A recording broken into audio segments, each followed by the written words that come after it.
dengan saya Aditya Ramadan. Di sini saya akan presentasi. Baiklah teman-teman, presentasi yang ini yang pertama itu ada hubungan pertukaran informasi dengan aplikasi Kisco. Yang kedua adalah LAN, MAN, dan WAN. Dan ketiga yaitu ada 7 lapisan OSI layer. Pertama itu ada hubungan pertukaran informasi dengan aplikasi Kisco. Pertukaran informasi di jaringan komputer melibatkan proses pengiriman data dari satu perangkat ke perangkat lain. Mengirim data dari satu untuk memahami suatu proses dibutuhkan simulasi jaringan. Dan Kisco Packet Tracer berhubungan karena menyimulasikan proses pertukaran informasi data dikirim dan diterima di proses.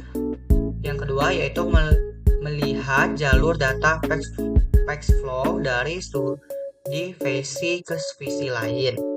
Nah, pertukaran informasi itu adalah teorinya dan aplikasi Kisco itu adalah suatu prakteknya. Baiklah teman-teman, di sini ada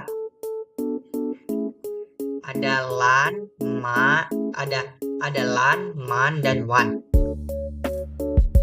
Kalau LAN itu adalah jaringan komputer dalam area yang kecil, biasanya jarak maksimal 100 meter dan 1000 meter. Contohnya yaitu kantor, rumah, sekolah, laboratorium komputer. Nah, ciri-cirinya yaitu radius kecil dalam gedung dan kecepatannya yaitu yang tertinggi kalau LAN itu 100 Mbps dan 10 Gbps. Dan biayanya kalau LAN itu murah dan tidak dibutuhkan provider internet untuk komunikasi lokal. Nah, kalau MAN itu adalah jaringan komputer dalam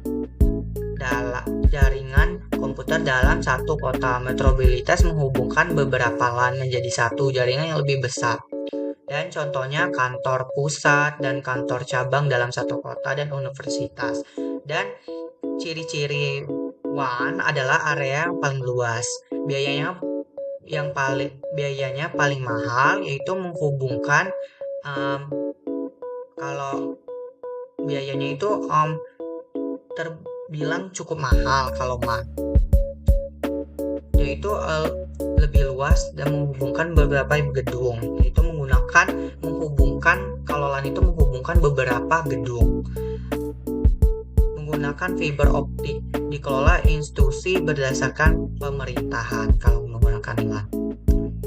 Kalau WAN adalah jaringan komputer yang mencakup wilayah yang sangat luas, antara provinsi, antara pulau, antara negara, bahkan benua.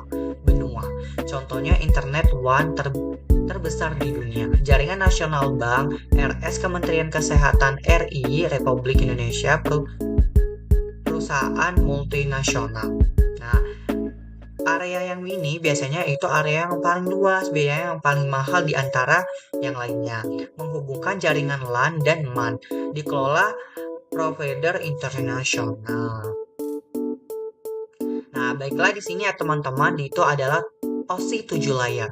Yang pertama yaitu physical layer. Tujuannya menyediakan media fisik untuk mengirim bit melalui kabel atau sinyal. Nah, manfaatnya yaitu menggunakan kualitas transmisi data dan memastikan perangkat bisa terhubung secara fisik. Nah, yaitu di sini ada juga dampak jika bermasalah. Nah, yaitu kabel rusak, jaringan mati total, sinyal lemah, data tidak terkirim, port switch rusak, perangkat tidak bisa terhubung. Dan yang kedua itu data link layer. Tujuannya mengatur komunikasi antara perangkat dalam satu jaringan lokal LAN, mengontrol error dalam frame, dan juga di sini juga ada manfaatnya menghindari benturan data, memastikan data sampai dari satu perangkat ke perangkat lain dalam LAN. Nah, dampak jika bermasalahnya yaitu ada yang pertama yaitu sering terjadinya frame error. Yang kedua yaitu komunikasi antara PC dalam satu LAN lambat. Switch tidak bisa membaca MAC address Terus tuh yang keempat, jaringan tidak stabil.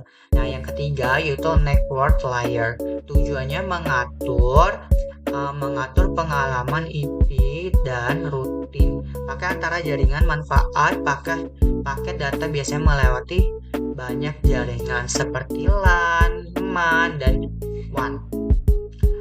Mampu menuntulkan jalur tercepat ke tujuan. Dampak jika ada permasalahan IP address konflik, perangkat tidak bisa,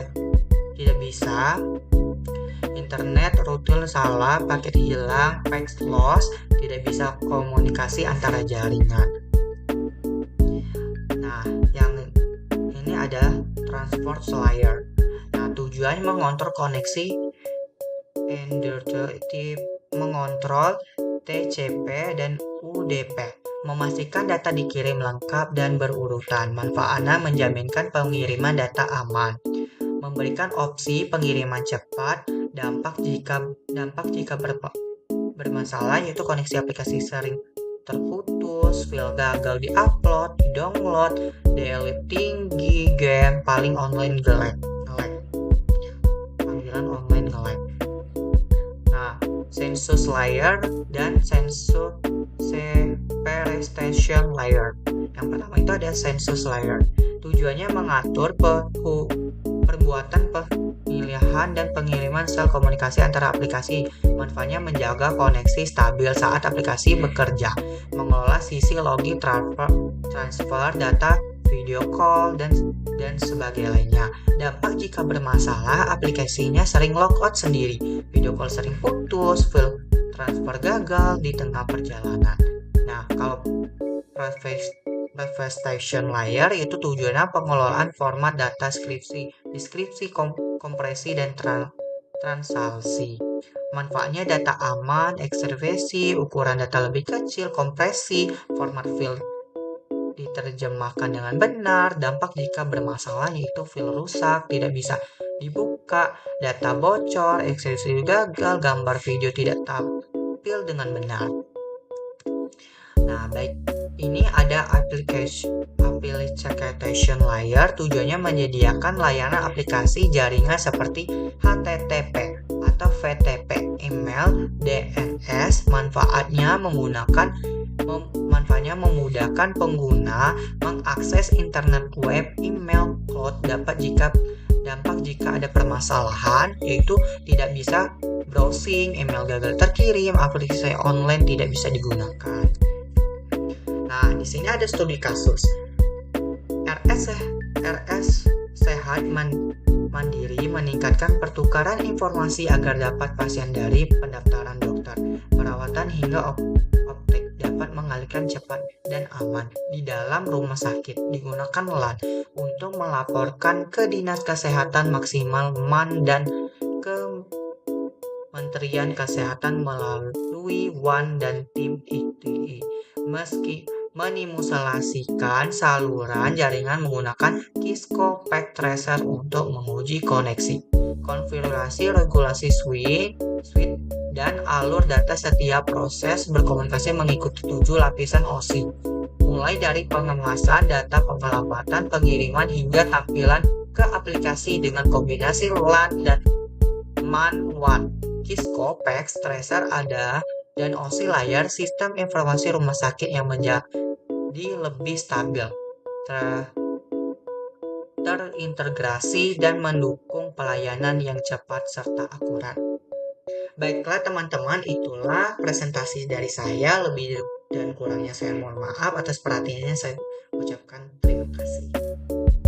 Bye-bye semuanya.